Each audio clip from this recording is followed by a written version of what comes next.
bu baax a baax Malick Thiandoum ci ni nga ñu yëralee li yéene kay xëy tey danañ ci ñëwaat incha allah dans la deuxième partie mais nañ koy defee suba su nekk dañuy taxaw kon ci benn actualité ci biir yéene kay xam ngeen ne nag démb gouvernement bi janoon nañu ak taskatu xibaar yi ngir rek daal di indi ay clarification mais également ay justification ci li nga xamante ni moom moo rek daal di xewoon ci université Cheikh Anta Diop bu Ndakaaru Cheikh Tidiane Diaw mu mel ni gouvernement bi démb expliqué nañu tey loolu moo gën a fës donc ci yéene kaay yi xëy tey. waaw joxe nañu seen point de vue ci li nga xamante ni moom moo xew fële ca université ak génn àdduna gune googu di Ablaye Ba mais liñ ci nemmeeku mooy bon on a eu l'impression quand même qu'ils ont essayé de noyer le poisson surtout le ministre de l'Intérieur parce que dafa mel ni dañu dégager seen responsabilité ci mbir mi te loolu nag mënuñu ko comprendre parce que régime yi fi jaar yëpp pratiquement ku ci nekk am na étudiant wala ay étudiants yu dee ci sa magistère te à chaque fois su amoon la responsabilité de l'État bien du ministère de l'Intérieur lu ci doon génn lu mel nii nag mënul xew fii ñoom ñu bëgg ci raxas seen loxo carrément jiiñ ko ñeneen ni ñoom ñoo ko def parce que démb li ñu gën a jàpp ci mbir yi lan la ñu wax que dafa am ay politiciens yoo xamee ni ñoo nekk ci biir di xumbutaal bi wala sax di leen jox xaalis wala que dafa am ay informations yoo xam ne ñoom dañ ko amoon ni étudiants yi dañuy bëgg a attaquer déjà information yooyu soo ko amee mais prends tes dispositions est-ce que ci suba si gis nañu ay takk der yoo xam ne dañoo dem protéger ay restaurants contre des attaques yoo xamee ni ministre bi ne information yooyu dañu ko jotoon et ça n'a pas été le cas dañoo ñëw rek gis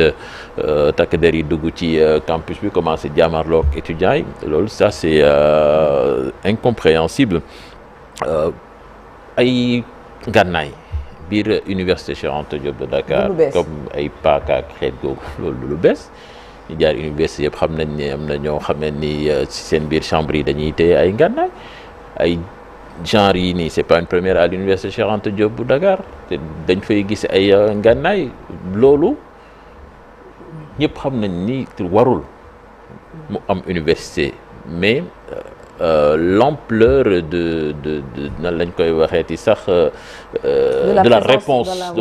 la réponse à tout ça moom moo disproportionné niveau de violence bi nga xamee ni gis nañu ko université barki démb dafa ëpp est-ce que li ñu wax ni yëpp justifié na ko c'est mënul nekk ba mordom am ci te je pense que si on attendait beaucoup plus d'explications ci mbir moomu lan moo ko waral lan moo ko andi ak ay chiffres yu précis ci ñi nga xamee ni ñooy étudiants yi ci am ay gaañu ak étudiants yi nga xamee ni dañu leen jàpp tëj leen jamono ji on attendait beaucoup plus de réponses ci yooyu que nga ñëw ni non ce n'est pas de notre faute étudiants yi ñoom ñoo def li ñu def ba lii dal seen kaw et je pense que loolu c'est pas normal wax dëgg fa yàlla te loolu moom moo ci ragallu parce que man pense que quand on veut solutionner ou bien quand on veut trouver une solution à un problème la première des choses c'est de reconnaître déjà sa responsabilité dedans mais soo ñëwee di ko jéem a jàllax ñeneen na ça veut dire que problème bi réglé gul. Merci Chafia. Soxna Dieynaba je pense que démb conférence de presse bi nga xamante ne point de presse la sax parce que ils n'ont pas donné la parole aux journalistes yi fi nekkoon pour que ñu mën a poser seen question sur certains points donc moi je suis restée sur ma faim parce que démb on a plutôt vu un gouvernement qui s'est concentré plutôt ci li nga xamante ne moom mooy traitement judiciaire conséquences violence yi plutôt que li nga xamante ne moom mooy gestion proactive de la crise parce que li ñu gis démb moom mooy dañoo ñëw pour se justifier parce que boo nekkee un gouvernement de réaction c'est normal que quand tu fais face à la presse ci moment de crise yi que ngay andi ay justification mais plutôt ay pistes de solution et je pense que li ñu doon xaar démb ci conférence de presse bi moom mooy ñu wax ñu ay pistes de solution yoo xamante ne ginnaaw violence yi am na fi parce que sinon dañuy continuer di nekk ci cercle vicieux bi nga xamante ne moom mooy cercle répétitif bi diggante crise sociale protestation intervention policière violence accalmie provisoire retour des problèmes maanaam à chaque fois nii lay demee on dirait que comme ni ma ko waxee démb l'histoire dafay bégayee donc li ñu doon xaar démb ci gouvernement bi moom mooy mu andi ñu une piste de solution mais surtout andi ñu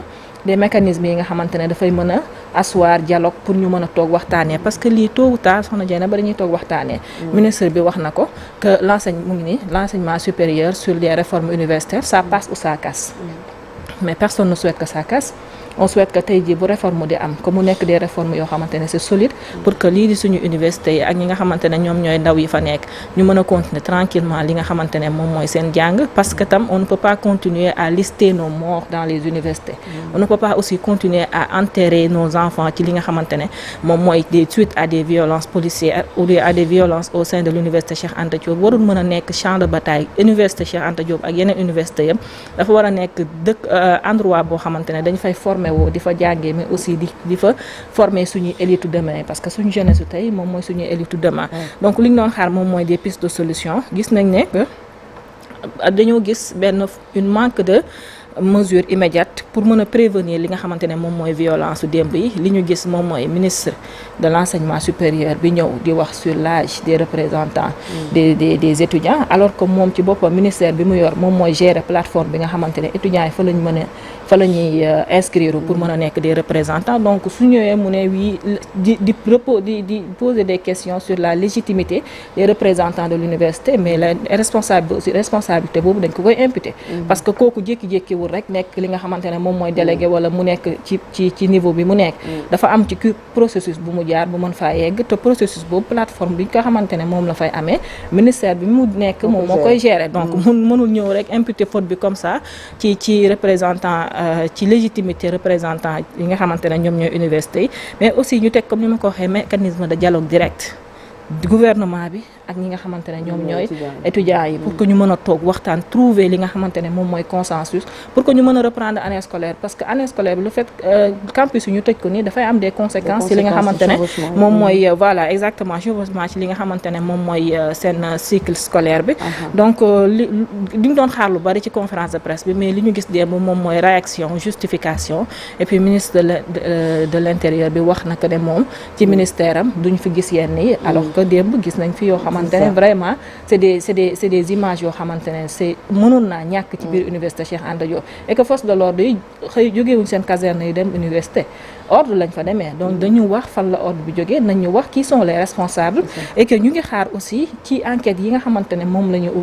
ouvrir comme ni ko ministre de la justice waxee que ñu mën a élucider lire situer les responsabilités mu bañ a doon des promesses yoo xamante ne après du andiwaat beneen parce que bu ñu fàtte ne bakkan la ñu ñàkk ci li nga xamante ne moom moo xew université Cheikh Anta Diop et que c'est quelque chose bu watta am et que c'est quelque chose de vraiment regrettable Sokhna Dieynaba. Merci beaucoup Kia Malick. waaw xam nga ci contexte crise communication daf ci am solo et la communication de crise dafa war a nekk lu nga xam ne lu dal la lu professionnel la luy giifal la mais démb li nga xam ne moom la ñu gis moo di ni ay kilifa yu génn du wax sous le coup de l'émotion te loolu baaxul ci kilifa bu fekkee ni mbir dafa am da ngay jël de la hauteur parce que chaque mot dafay am valeur ci communication wu crise moo tax démb li nga xam ni moom moo xew dafay xaw mel ni luy yokk xar mi karaw parce que bu ñu demee ba crise am naka la ñu war a waxee mooy wax bu nga xam ni dina dalal xel yi dalal xol yi mais yëkkati ay kàddu yu nga xamante ni boo ko waxee immédiatement dañ lay daal di weddi wala réplique am jóge ci beneen côté bi loolu dafay gën a enfler rek li nga xam ne moom moo fi am parce que démb gis nga immédiatement bi état bi gouvernement bi dafay communication étudiants yi dañu def contre communication pour wane ni ñii li ñu wax amul donc ay tuuma aussi di ko jël di ko teg ci ndoddu étudiants yi di wax ni dañ leen di ruux wala dañ leen di jox xaalis pour ñu def lu ñuy def je pense que loolu c'est irresponsable mbir mi buñ ko yóbbu dans le champ politique il faut circonscrire ça ci yëpp lan moo ko indi depuis juróom-ñeenti weer xale yi ñi ngi yëngatu di laaj ay arriérés yu ñu leen ameel mais quand le ministre ça a été une catastrophe la communication du MESRI parce que mënoo ñëw nga ne waaw nga ne amee lu ñu leen ay arriérés amee lu ñu leen non mais c'est kon coow li yëpp ak toog di négocier di wax nan leen koy faye yow nga ni amee loo ba pare toog di waxtaan nan laa lay faye koo ameelul kay doo négocier ak moom nan nga koy faye ak ay moratoire ak yu ma xamul donc il faut être sérieux quand même wax ne y a pas de journalistes yi xaw ma di wax ay respect des franchises scolaires universitaires di génne ay textes affaire bi nekkul foofu ce qui s'est passé est d'une extrême gravité et aujourd'hui li nga xam ne moom la ñu war a def mooy naka la ñuy def ba désamorcer la crise et pour désamorcer la crise ñun foofu la ñuy xaar déjà yow mi nga xam ne yow yaa yor sa cëggal guy yow la ñu jiital bu mbir amee nga yilif ñëpp dee am ci xol yi tàng nga tëj université bi xale yi génn di toltalaan di wut fu ñu jëm li la war mooy def profil ba woote jàmm woote dal jël say responsabilité ci li fi xew parce que dafa am ku dee te loolu moo grave dafa am ku dee on est encore en train de penser nos plaies les plaies sont encore béantes dans les cœurs bu mbir mi tollee foofu nag yow comme léegi dee moom léegi waaw c'est quelque chose de banal c'est-à-dire bu ñu xësee ba rey nit yow ngay génne ay image u paaka non ci ay néegu étudiant c'est pas ça ils sont complètement passés à côté de la plaque maintenant Dieynaba man fi ma jëm mooy naka la ñuy def ba génn ci yëf yi li ñu war a njëkk a def mooy mettre en place un comité de gestion de la crise beneen bi ci des mooy fexe yi tamit ba am ay médiateurs indépendants crédibles apolitiques yu nga xam ne ñooy fexe ba renouer le fil du dialogue bu ko defee ñu xool nan la ñuy def ba génn ci li fi xew loolu moom mooy li urgent parce que tey ce qui est sûr et certain moo di ni il y aura un énorme retard dans le quantum horaire bi nga xam ne moom la étudiants yi war a am pour valider seen année te tey jii toutes les universités yëngutu nañu démb université yëpp a yëngutu Bambey ña ngay dàq xale yi di leen topp ba ca biir kër ya Ziguinchor ma ngay tàkk mais crise bu toll noonu bu amee ñuy wax di jiiñ étudiants yi mais xanaa kon li fi amoon dans un passé récent étudiants yooyu dañ leen doon fay pour ñu xeexal gouvernement bi fi nekk Sonko di malaa ji ñu taaloon këf ko taxaw di ko woy mi ngi mel ni démb ci ñun bi étudiants yi di taxaw di wax ni kenn du laal Ousmane Sonko mi ngi mel ni démb ci ñun kon ñooñu est-ce que dañ leen a fayoon non bu ñu dugg ci gaam boobu ay dañoo fay étudiants yi dañu am lu leen naqari am lu leen métti ñu koy kaas nañu xool nu ñu ko saafara moo gën ñu ci jéem a tuumaal ñeneen man loolu laa gis et aujourd'hui foofu laay daaneele ministre yi wax nañu est-ce que vous avez entendu le président de la République comme si rien ne s'était passé comme si benn mouche moom moo dee est-ce que vous avez entendu le premier ministre non lui qui était si prompt à tweeter à faire des conférences des déclarations de presse ñoom ñëpp ils sont muets comme des carpes face à une situation dramatique nañu wax ñoom kilifa yi. Voilà, merci beaucoup Malick. Chérif. waaw tey le mercredi am na réunion conseil des ministres oui. On s'attend justement à ce que le président comme ni ko Malick waxee même son premier ministre aussi yëkk ci kàddu ñu ngi annoncé également le premier ministre à l'Assemblée nationale semaine prochaine ci question d'actualité xëy na c'est l'occasion de revenir sur ces questions là mais li am solo mooy violence moom nit ñi dañ koy condamner fu mu mën a jógee muy ci étudiants yi di ci FDS yi mais li ñu gis ko roog bërki démb quand même dafa am c'était disproportionné maanaam yamut contrairement à ce que peut-être les ministres ont voulu faire croire parce qu'on a vu quand même ay alkaati jëf yi ñu doon jëf déjà ci biti ak ci chambre étudiants yi et bu fekkente ni yow da nga ne da nga xam lu nit ñi xamut te loolu moom mooy ni naan géej gi am na ndox parce que bu fekkente ni yow ministre nga surtout ministre de l'intérieur bien sûr yow yaa yor renseignement yi et renseignement justement ça permet d'anticiper ba ñi nga xamante ni gis nañ fi nit ñu jiiñ ko lu gën a garaaw sax yore li nga xamante ni mooy ay armes blanches mais yow liggéey bi nga war a def mooy boo ko anticiper jël ne ko coppet jàpp ba nga xamante ni la doon pexeem nga gàntal ko loolu chaque jour muy force de défense da nga koy gis booy lire pas léegi sax gis nga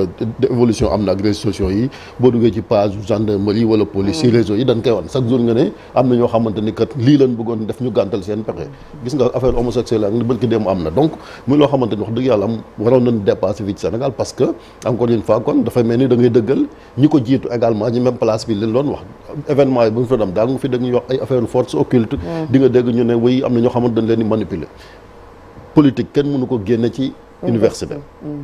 mai 68 ba léegi duñ fi ñëwaat ci histoire li nga xamante ni moom moo am même délégué yi nga xamante ni ñoom ñoo fi nekk nii tey bu ñu xëccoo ay élection délégué c'était très violent à l'université ñëpp daan fekk gars yi dañuy ngànnayu parce que buñ ko doon def xëy na ñoom nee na dañuy aar seen bopp alors que jaaseeg paaka place am lu université avant ñoom Macky Sall di dem bi fi Antoine Diome nekkee amoo déggoon ngeen fi ay jafe-jafe ci ay xeet ay et cetera loolu aussi ban demee la même chose la moo tax ministre bu ne c'est la première fois ñu dem université fekk fa ay armes blanches loolu du lu bees warul am mais ni ñu koy war a xeexee mooy ñu waxtaan ak étudiants yi ba nga xamante ni wax dëgg yàlla violence bi dina génn ca biir université bi mais loolu c'est pédagogique mais bu fekkante ne bërki dem étudiants yi toog nañ nee nañ tëj nañ restaurant yi amul nu lekkee ils ont lancé même une cagnotte sur les réseaux loolu ku ko leen dimbale woon dugal ci xaalis da nga leen di manipuler c'est pas une manipulation fexeel ba nga xamante ne comme yaa yor nguur yaa yor état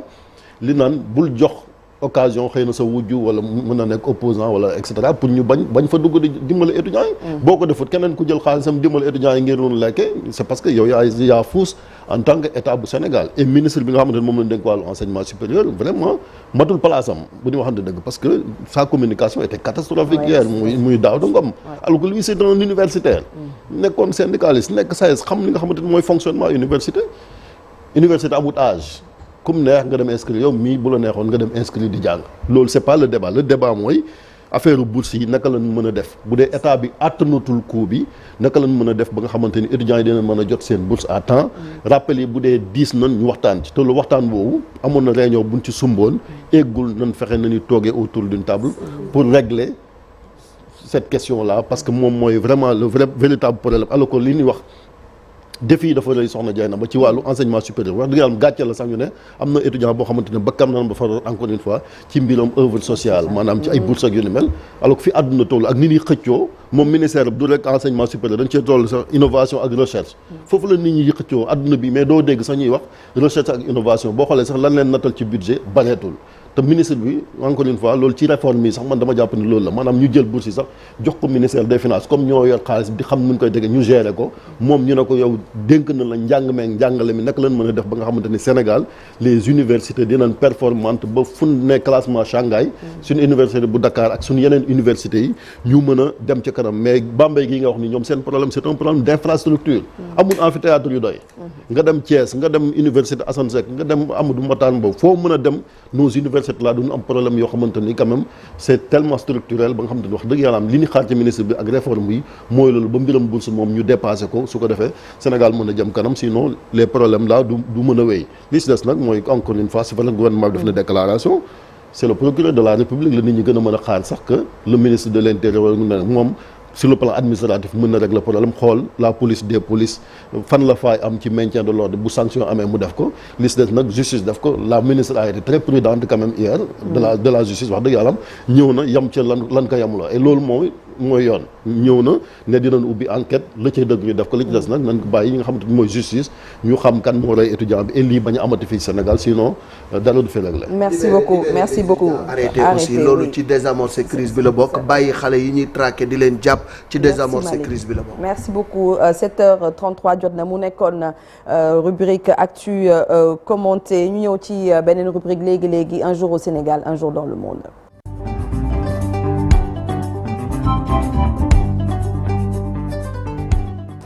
tey nag 11 février dañuy